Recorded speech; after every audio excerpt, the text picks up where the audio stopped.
大家好, 여러분 안녕하세요. 일주 벼락치기 시원스쿨 신 HSK 실전 모의고사 4급의 진윤영입니다. 제목이 너무 길어서 보고 외웠습니다.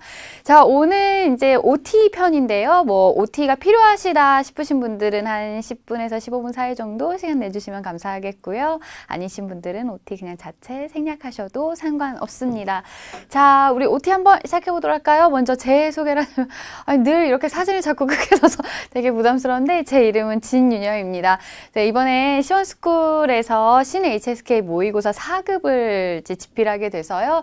이 저서를 바탕으로 제 강의 한번 시작해 보려고 합니다. 저희 이번 강의의 특징은요. 제가 직접 쓴 교재로 여러분들에게 강의를 해 드립니다. 제가 HSK 강의한 지 10년이 되어 있는데요.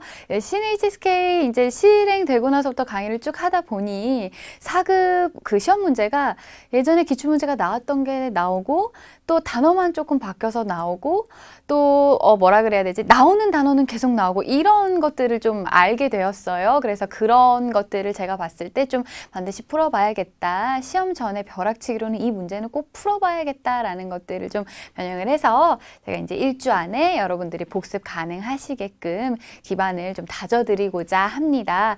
또 시험 문제뿐만 아니라요. 제가 시험 유형까지 분석을 좀 많이 했는데 제가 실제로도 지금 저희 학교, 그러니까 과에서도 저희 아이들을 HSK를 가르치고 있어서 제가 조금 보고 이런 문제들은 꼭 했으면 좋겠다. 여러분들 시험에 준비가 됐으면 좋겠다라는 부분들로 문제를 엄선했으니까요. 그 시험 보시기 전에 한번 벼락치기로 정리한다는 마음으로 저희 강의 같이 하시면 좋을 것 같습니다. 자, 수강 대상은요. 신 HSK 4급 준비하시는 분들이라면 누구나 다 가능합니다. 좀 빠른 시간 안에 타이트하게 복습하고 싶다라는 분들 같이 하시면 좋을 것 같고요. 또 시험 준비는 물론 제가 시험 최신 출제 경향까지 설명을 드리니 저희 강의 한번 들어보신다면 어느 정도 이득은 있지 않을까라는 생각을 해봅니다. 그 4급을 준비하실 때 물론 이제 첫 번째, 그러니까 기초부터 가장 차근차근 다져가는 게 좋긴 하겠지만 또 시간상 그럴 수 없는 경우가 있잖아요. 그럼 이제 4급 어떤 부분을 좀 우선순위로 봐야 되는지 어떻게 공부해야 되는지 한번 설명을 해보고자 합니다. 일단 듣기는요. 여러분 원래 이제 듣기 100, 독해 100, 쓰기 100에서 300점 중에 180점 이상이 나와야 급수 취득이 가능한 거죠. 근데 듣기는 3급 공부를 하시고 4급을 준비하신다면 조금 더 쉬우실 것 같고 바로 4급을 오신 분들이라면 듣기는 보기 ABCD만 충분히 활용하셔도 좋습니다. 사실 결론부터 얘기를 하자면 보기 ABCD 보고 있다가 들리는 거 답 체크하시면 거의 어느 정도 맞는다라고 생각을 해주시면 됩니다. 그래서 그만큼 보기가 굉장히 중요하더라라고 생각해 주시면 됩니다.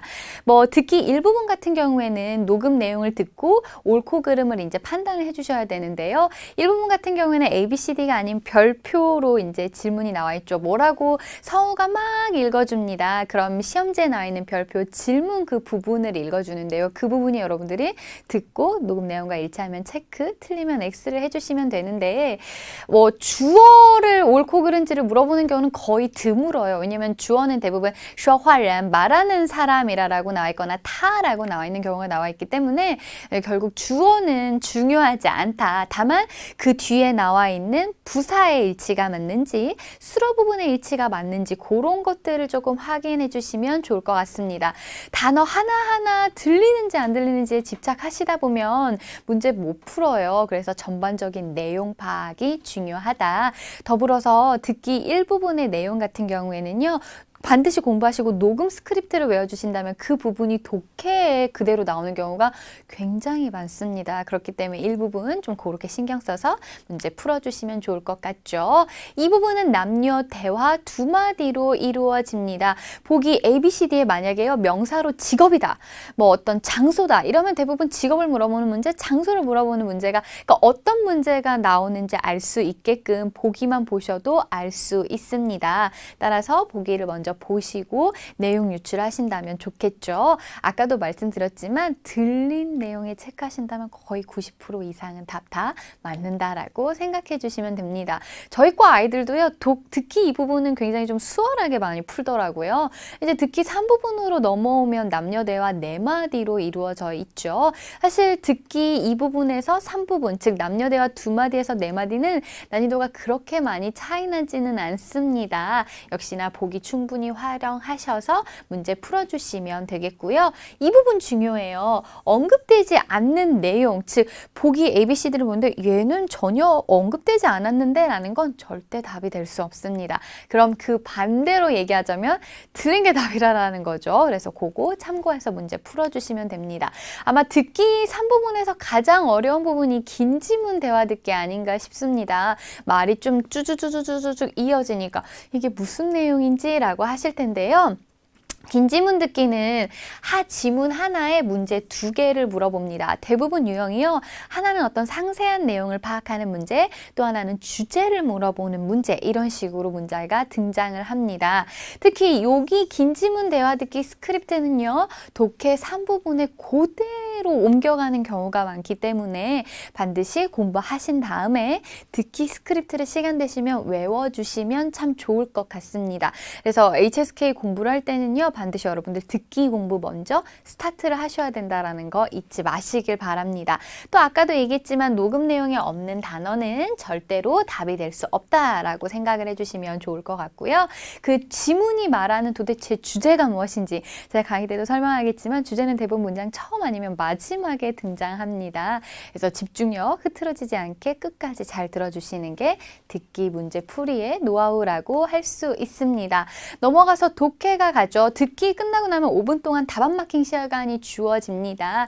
그때 이제 답안 해주시면 답안 체크하셨던 거 옮겨주시면 되고요. 독해 부분부터는 답안 마킹 시간이 따로 주어지지 않으니 그 문제 푸는 시간 내에 반드시 마킹을 해주셔야 됩니다. 독해 일부분을 은근히 저희 과 아이들을 봤을 때 굉장히 많이 점수가 나가는 부분입니다. 왜냐하면 보기에 이제 보기 A, B, C, D, F가 나와 있고 그 빈칸에 알맞은 단어를 하나씩 넣어줘야 되는데 아는 문제부터 푸세요. 근데 이제 여기서 빈칸을 잘못 넣으면 다른 문제가 다 나가리가 되기 때문에 되게 좀 어려워하는 부분이 아니지 않나 싶습니다. 결국은 독해는 단어 외우기가 핵심이라고 할 수 있습니다. 그 언어 공부에 있어서 단어 외우라고 하는 사람이 제일 싫어요 라고 말씀을 하시는 분들이 많은데요. 물론 맞습니다. 하지만 단어가 모여서 말이 되기 때문에 단어 공부가 당연히 핵심이고요. 특히 중국어 같은 경우에는 단어가 어디에 위치하느냐에 따라서 품사도 왔다 갔다 하기 때문에 단어를 반드시 외워주셔야 됩니다. 한자잖아요. 한자를 무슨 수로 바꾸겠어요? ed를 갖다 붙이겠어요? ing를 갖다 붙이겠어요? 뭐 어떻게 하실 거예요? 그냥 한자는 그대로 그냥 외워주셔야 되죠. 그래서 단어 외우기가 핵심이다. 문제 독해 일부분 푸실 때는 하나하나 다 해석하지 마시고 빈칸 앞뒤로 들어가는 말을 보신 다음에 빈칸에 들어갈 단어의 품사를 유추해 주신다면 어렵지 않게 ABCD에서 고를 수 있습니다. 저랑 독해 일부분 같이 한번 풀면서요. 어떤 방식으로 푸는지 또 그렇게 해서 시간을 줄일 수 있다면 여러분들도 한번 그렇게 시도해 보시는 것도 나쁘지 않을 것 같습니다. 독해 이 부분은 제시된 ABCD를 올바른 순서로 배열을 해주시면 되죠. 이것도 하나하나 읽으면 시간이 없어요. 저희 과 아이들 보니까 시험장에 같이 가면 독해 1, 2분 풀다가 3부분을 못 풀고 나오는 경우가 굉장히 많더라고요. 그러니까 이 부분에서 시간을 많이 줄여주셔야 되는데 지금 이 부분 올바른 순서로 배열하는 거잖아요. 말은 항상 서두가 있어요. 첫 스타트는 구정보라고 얘기를 하죠. 이미 알고 있는 정보를 많이 던져줍니다. 특히 알고 있는 정보, 내가 있잖아, 나라든지 인칭대명사 같은 것들 또는 오늘이라는 뭐 시간명사, 그 다음에 이거 저거 지시대명사 같은 것들이 보인다면 주어 앞에다 세워주시면 됩니다. 또 독해 이 부분은요. 접속사를 얼마나 알고 있는지를 물어보는 문제들이 등장하기 때문에 접속사만 잘 알아주신다면 여기 보이시죠? 순서대로 문장 배열하시는데 어렵지 않습니다. 그래서 제가 강의할 때도요. 그 접속사 보고 문제 먼저 풉시다. 앞에 오는 문장 먼저 체크합시다. 라고 계속 말씀을 드릴 거예요. 그래서 그거 참고해 주시면 좋을 것 같습니다. 또한 시간의 흐름은 늘 과거에서 미래로 가더라. 그래서 시간명사 동사가 뭐 예를 들어서 어렸을 때 小时候라는 말이 나오고 후에 长大后뭐 자란 후에 어쩌다라고 나오면 그 시간 순서에 맞춰서 과거에서 미래로 흘러가게끔 순서 배열 해주시면 되겠네요.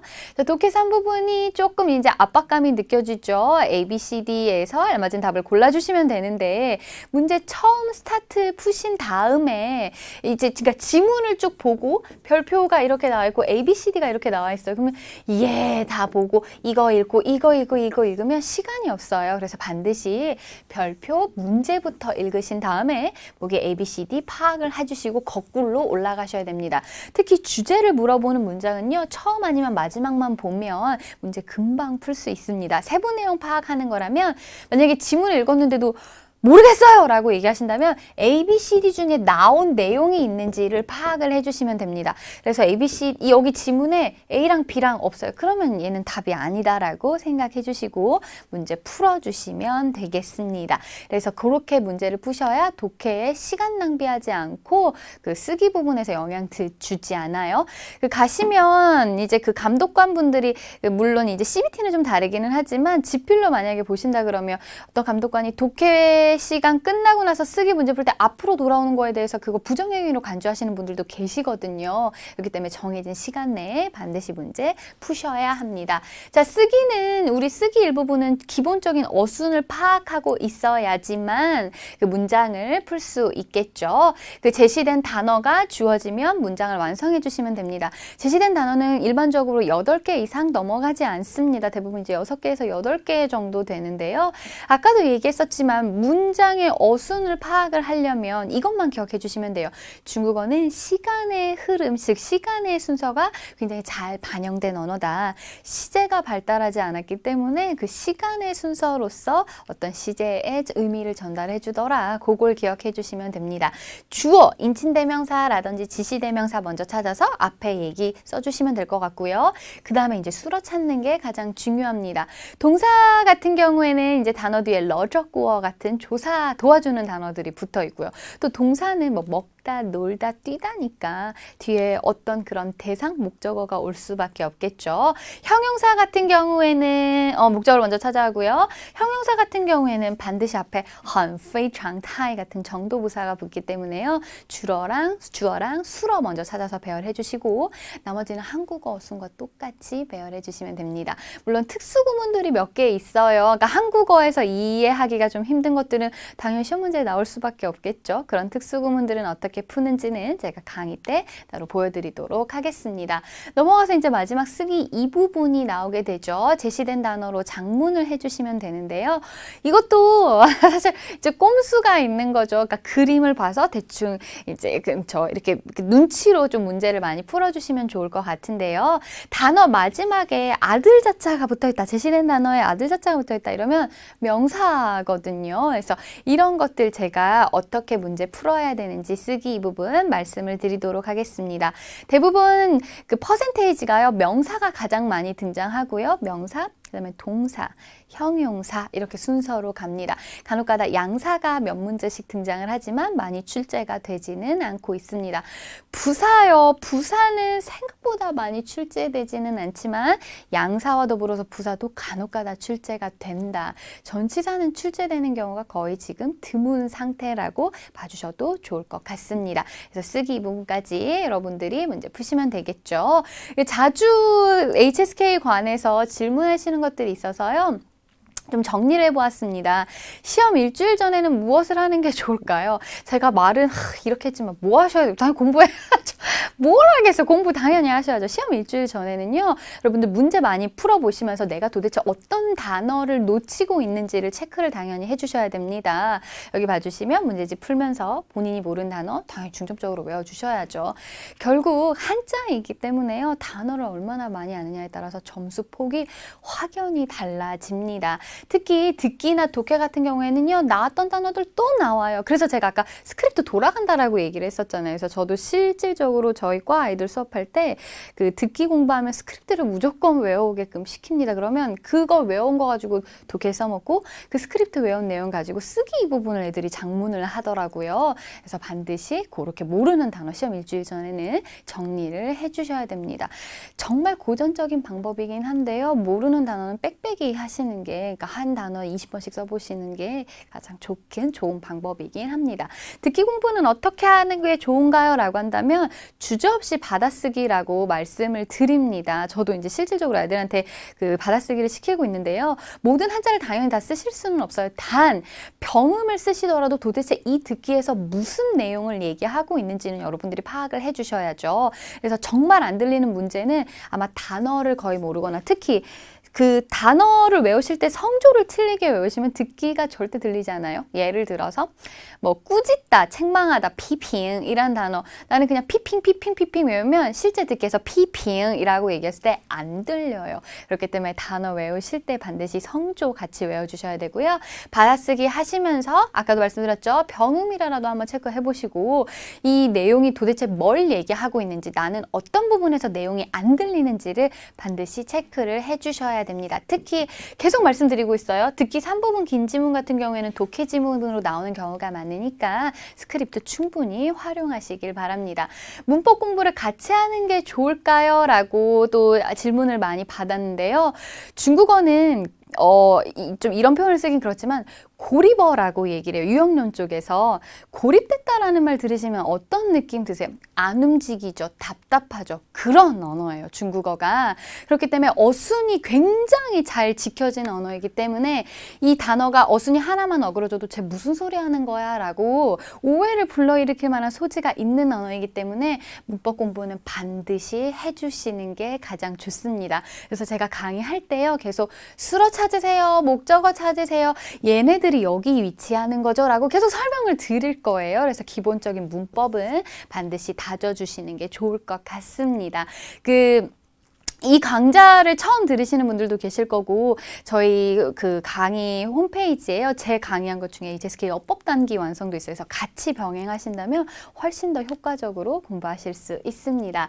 그 쓰기 부분의 문장 부호는 본인이 적어야 하나요? 라고 이건 저희 과 아이들이 자주 물어보는 문제여서 네, 본인이 직접 적으셔야 합니다. 특히 마침표 같은 경우에는 보이시죠? 문장 부호 중국어는 어떻게 되는지 4급 공부하시고 끝나신다면 상관없지만 5급은 또 장문이 들어가기 때문에 5급은 또 기나긴 장문이 들어가잖아요. 그래서 문장 부호 미리 먼저 파악하시고 이제 써주시는 것도 좋을 것 같습니다. 그 쓰기 단어 배열에는요. 문장 부호가 등장하지 않으니 여러분들이 직접 작성하셔야 됩니다. 특히 이제 CBT로 봐주신다면 드래그 그냥 하시면 그쵸 문제 이렇게 푸실 수 있겠고요. 그다음에 이제 지필고사로 보시는 분들은 이비연필을 꼭 준비해야 하나요? 라고 하는데 흑연선보만 검출되면 돼요. 단 샤프로 열심히 색칠하고 계시면 시간 너무 오래 걸려요. 그래서 그냥 아무 집에서 굴러다니는 연필 같은 거 이제 가져가셔서 해주시면 됩니다. 아까도 얘기했었지만 IBT 시험 같은 경우에는 마우스 클릭으로 답을 할 수 있죠. 또 헷갈리는 문제 같은 것들은 따로 답이 이렇게 딱 이렇게 표시해둬서 체크가 가능하니까요. 여러분들 그렇게 맞춰서 상황에 맞춰서 해주시면 됩니다. 그리고 이제 저희과 아이들이랑 제가 저번 달에 시험을 이제 같이 보고 왔는데요. 하나 더 팁으로 드리자면 그 IBT 시험을 보러 갔는데 시험장에서 정말 저희가 끝나고 그랬어요. 온갖 걸그룹 노래를 다 듣고 왔다고. 듣기를 들어야 되는데 온갖 걸그룹 노래를 다 듣고 왔다라고 얘기해서 저희가 끝나고 단체로 가서 와 항의한 적이 있었어요. 실질적으로 시험 보실 때 본인에게 영향이 미치는 소리가 들리면 당장 그것 감독관한테 요구하셔서 시정해 주시니까 그런 거 찾지 마시고 여러분들의 최선을 다해서 시험 보시는 거잖아요. 시험 환경도 그렇게 가능하니까 여러분들이 말씀해 주시면 더 좋을 것 같습니다. 자, OT 여기까지 하도록 하고요. 저랑 이제 1강부터 한번 시작해 보도록 하겠습니다. 문제 미리 먼저 푸시고 오세요. 그래야 저랑 같이 해설하니까요. 1강 한번 시작해 보도록 할까요?